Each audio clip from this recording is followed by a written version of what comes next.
So I'm here in the jungle of Trident maples. I brought them here because I want to control the watering. Out in the field where they were sat there, unfortunately the watering was getting neglected, so with the trees near my house, I can keep an eye on the watering and do all the watering. One of the trees, this one here, I will show you a photograph in a minute, is a customer's tree, and it's probably the largest Trident you'll ever see in Europe. Look at it. And this I imported in 1988 or 89. And I will show you a photograph when it first came. It has grown a lot since. But it is here for care and safekeeping because the owner wants me to do a radical care program for it. So it is here for my care and attention. So just from watering and feeding, you see how well it is growing. So all I do is constantly just trim the extremities of the shoots, keep it in good shape, and it should be okay. And by the way, this tree was last repotted about 5 years ago. And can you imagine how this has to be repotted? We need to lift it with a mechanical digger. There's no way even 4 men could lift it. So it was lifted with a mechanical digger and repotted doing that method. But I will dig out the photograph and show it to you before the end of this program because I have a photograph of it. It's got to be 40 inches at the base, hasn't it? Easy. Yeah, at least. This is a photograph I took of the Trident maple when I saw it. Look at me. This is 1986. 1986. You see that twin trunk effect in the Trident? And this is the base of the tree. And if we go close to the tree, you can still see it has hardly changed, except that the girth has become bigger. It's become much thicker. So this is the root coming out over here, and the twin trunk effect. So that is me, and this is 36 years on, 36 years after. How about that? Okay, let's look at this one. All these trees have been here, this particular batch. You remember I never stopped talking about them. Most of these Tridents were purchased in 1993 when I went to Japan, and they were purchased as stumps, literally just a stump. It didn't have any branches at all. So all the branches have been developed since I've been coming here, and you notice that I leave them to grow each year to produce 30 centimeter long shoots because that is what strengthens the tree.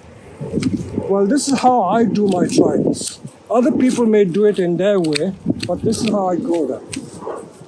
Get them strong, and then choose the branches, and then choose a branch for the taper. You can still see how the taper being done. This tree may be a bit too tall. I may need to decide the front again.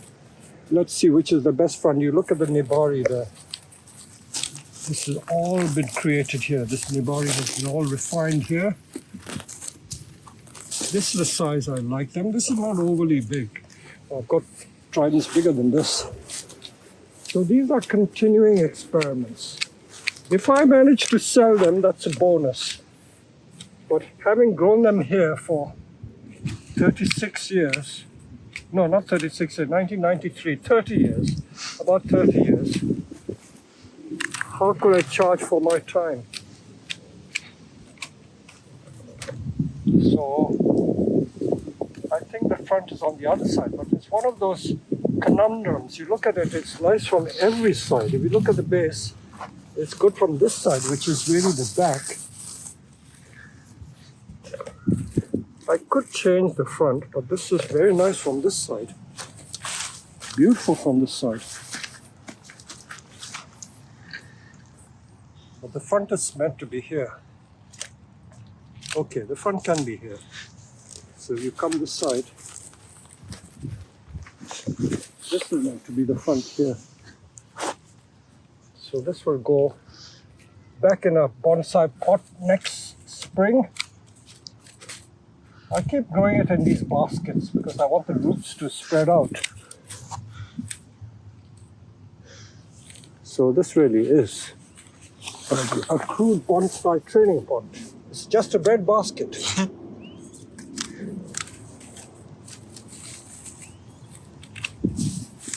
So that one is tidied up. Let's look at this one. Now these are homegrown tridents. These are trident maples. This was grown from a cutting, one of the rare cuttings that I managed to make. Tridents don't propagate from cuttings easily, but somehow I managed to produce these from cuttings. These were done maybe in the early 90s again, and they were grown in the field, and then about 10 years ago I put them in pots.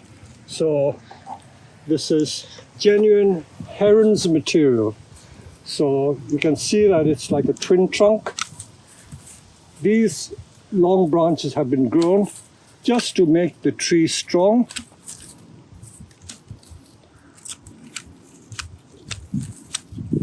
This is not a Japanese style by any stretch of imagination. It's my own style. Look at these long shoots. Look at that. More than a meter long. Just to strengthen the branch. Like these ones. I deliberately let these grow to try and thicken that part. So the thickening process sometimes is a labor of love. It takes ages to produce what you want to achieve. Well, I think anyone would like to buy it as a partly trained tree. Yeah. And you could, if you wanted to shorten it, make the leader here and not grow it that tall. See, it's got a lovely bend here, but I could keep the leader there, which was the original plan. See, growing all these long shoots helps to thicken the leader. A lot of people talk about creating taper, but I've never seen them actually make it. But here we actually make it. The creation of taper is done here at Herons. So unlike other nurseries, we actually grow most of our trees. I did a rough calculation that I think 70 to 80% of all the trees we sell are actually made here. When I see a lot of the other nurseries who just import, you know, they're not really growing them. And of course, when we say we make them, anything which has been here for 5 or 10 years, I would regard as making it. Because like this one has been here for nearly 30 years. And in the 30 years, I'm refining the tree. I'm regrowing the tree. So there's lots to bonsai that many people don't realize happens. So that could almost be a saleable tree now, just with a little bit of pruning. Yeah. And we grew all this just to strengthen the tree. So let's look at another big beast over here. As I told you, these trees have all been developing since 1993 when they came here, and most of the branches have been grown since then. Some of them are doing well, some of them are not doing so well. Unfortunately, the leader is not making much progress because I chopped the leader off there. I need to produce more leader there, and there's some more branches. Some of them I may wire into position, but the more established branches I will maintain. You see, I use guy wire sometimes because you can't bend them low enough, so guy wires are used. This branch is so low, I let it go when it was young. It should really come off, but it acts as a sacrificial to thicken the trunk, so I will probably leave that for a while. There is no hurry. See, these are all the new branches that come. Those are the branches that I developed to get the tree big. Like some of these, I will develop to get more ramifications. So these are going to be wired. But I'll show you the back now, where I allow some of the branches to grow.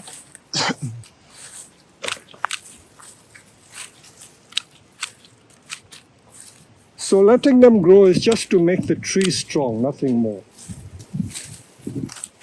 But I can't let it go too much because it may spoil the ramification.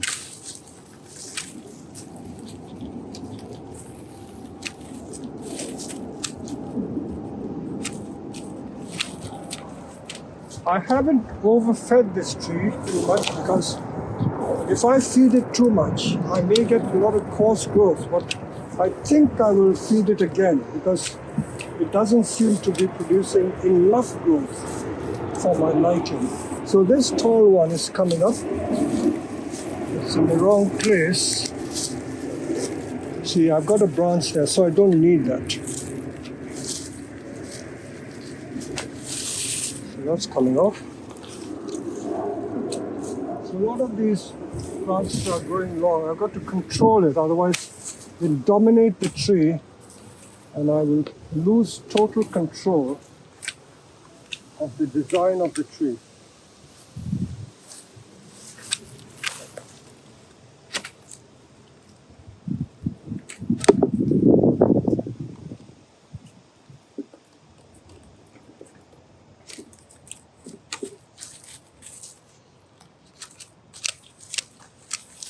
Of course, when you grow these trees, they do need to be turned, otherwise they face one direction and you get a one-sided tree.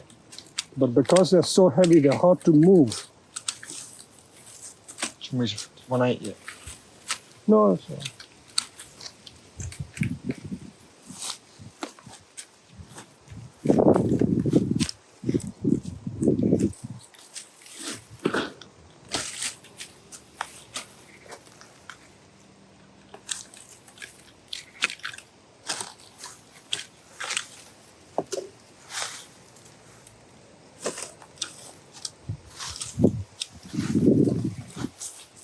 Sometimes a dose of fertilizer does wonders.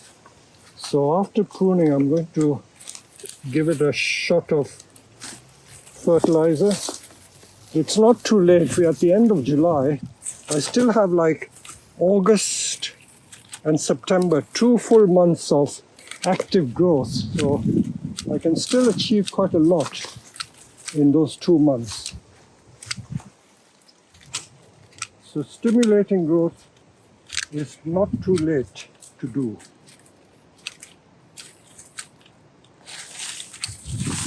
So it's bringing it back to the basic shape. This, as I said, I'm going to wire out this way. So you can see that I brought it back roughly.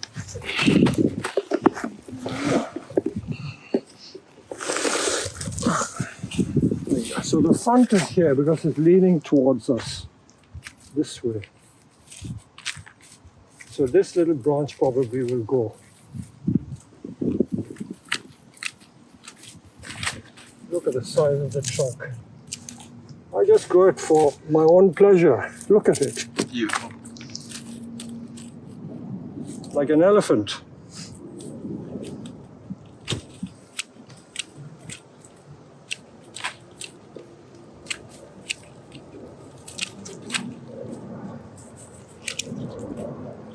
So that's all I do with that one. Now let's look at another one, which is this one. I'll move it. Just turn it a little bit. Okay, that's enough. So if you look at the tree from the top, there is such a lot of growth.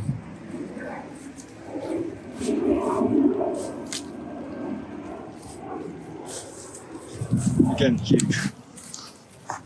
You can see how I make the taper. You see, I keep cutting and cutting and I then just let the wood rot and heals over. So this is the new leader coming up. So creating a new leader takes time. A lot of people think it's an easy process. Not so. If you grow it in the ground, maybe it's easier, but when they're grown in pots, it is a longer process, more tedious process.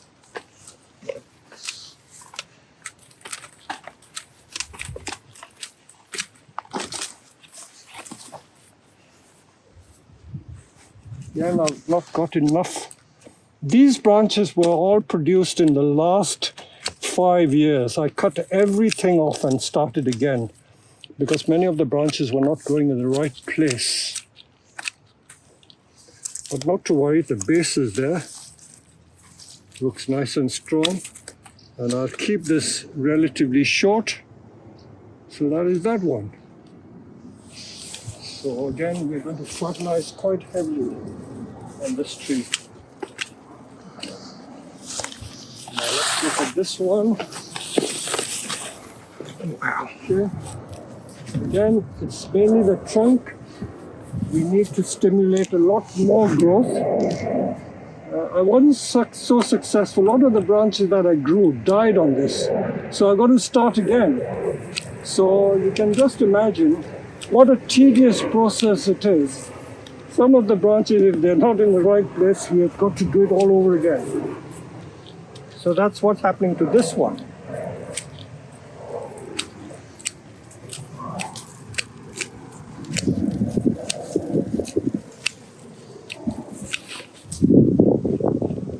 So this one will be fed to get it strong. While we're here, this is another of our cuttings.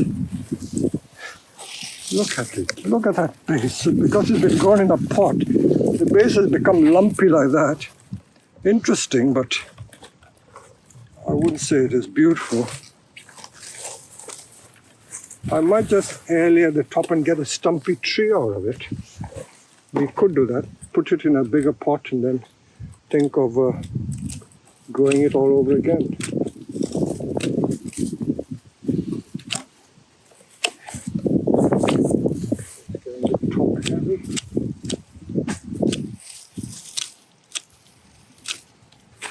So this one we will... It's got a big bulb as well. Yeah, the base is not so pretty. So probably we'll do some carving to it. The wire was left there, it's marking it. But as I say, we probably make it a short tree and keep it short. Let's see, we've got all the time to do it. So that's another work in progress. We have lots of work in progress. That's another work in progress. These are all cuttings made about 15, 20 years ago. So you can see we just let these grow to get new taper or whatever.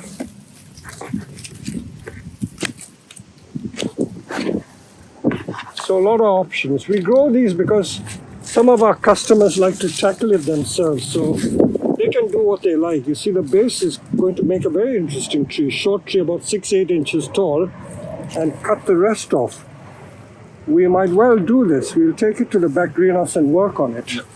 So we work on this one. So we'll gradually get through all the tridents, if you don't mind.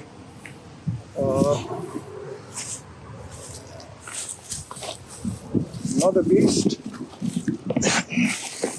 Just turn it out. I'm just turning it. Yeah. Okay. So you can see the base of this. It's the nebari that takes long to make, the base. You see how it spreads there. Tridents are nice because they have this very powerful image. Chunky trees, really chunky.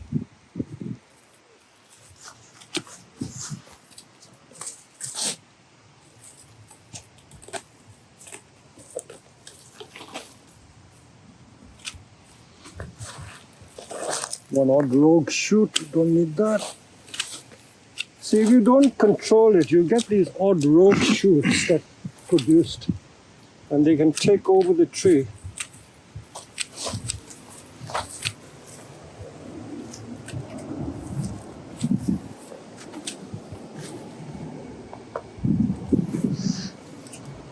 Unfortunately, sometimes branches die for no rhyme or reason, maybe due to watering perhaps. So these are going to be wired again.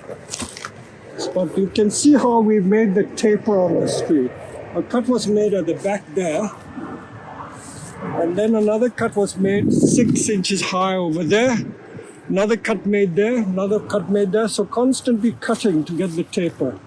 So this was a stump which is only, when it was imported in 93, 30 years ago, so it was only that high. And from here to here, I've grown that in the last 30 years to get the taper. So a long process indeed.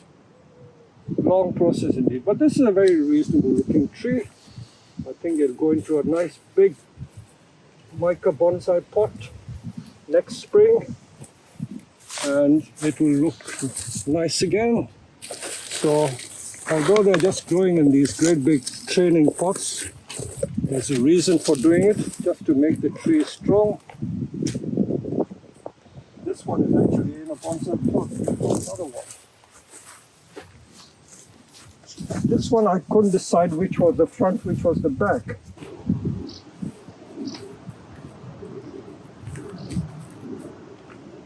So here we are, another trident that I've just let go. Crazy, but I will bring it back.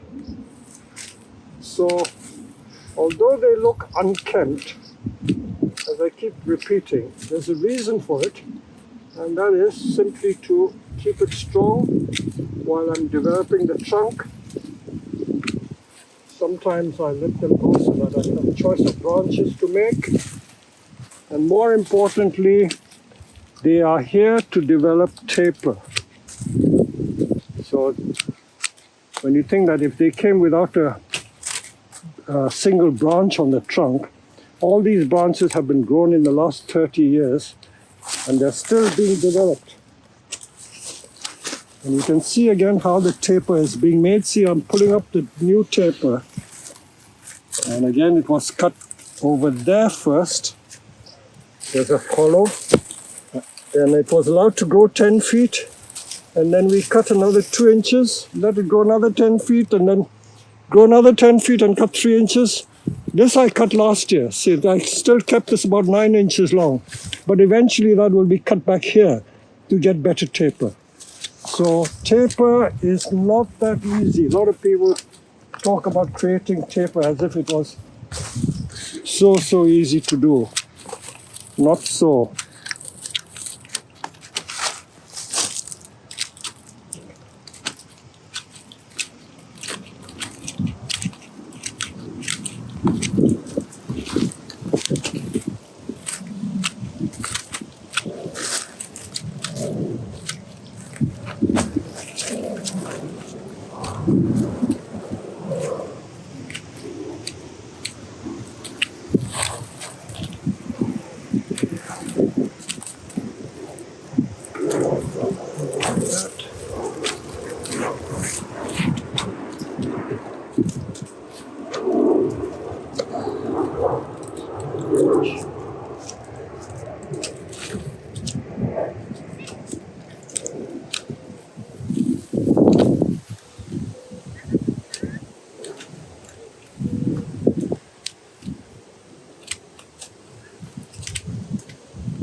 The top I'm not going to prune too much. I want the top to go so that I get a better taper.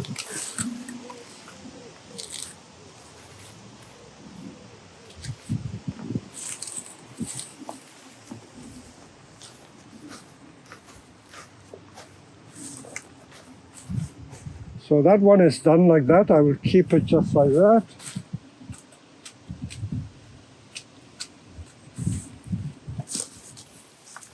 Which just leaves me one more. There's a twin stem here as well, Peter.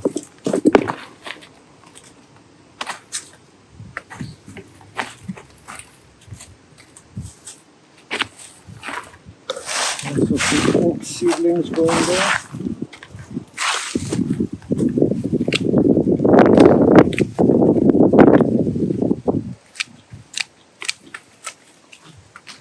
I'm going to leave that to develop the taper.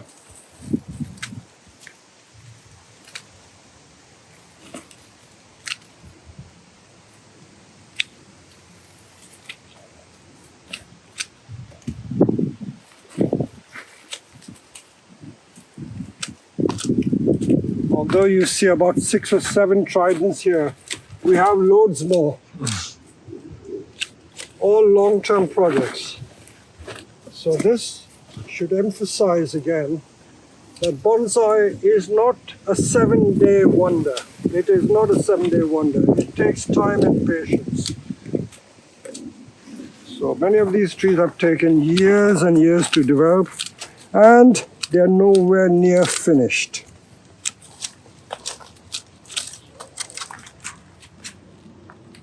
And I hope whoever buys these trees will take it over and see the completion of the projects that I started.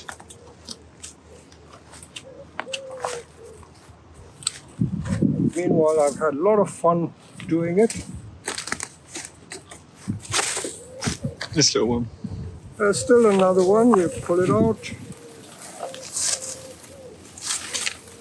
I'll take it up here.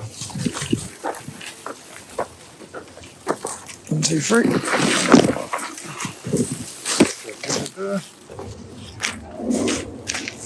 There's another of our twin trunk cuttings.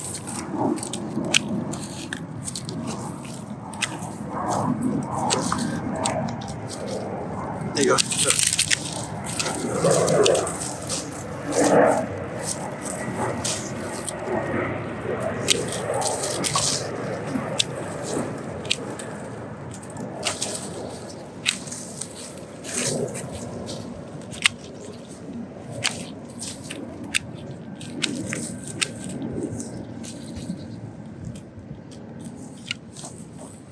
See, there's a choice of a new leader here, so I will keep that one.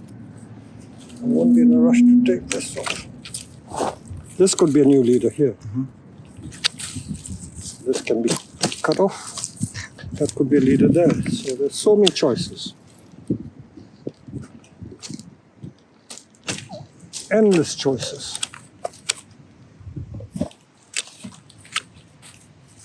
This could be a leader, but it's in the wrong place, I think. But whoever buys it could make it quite interesting twin trunk.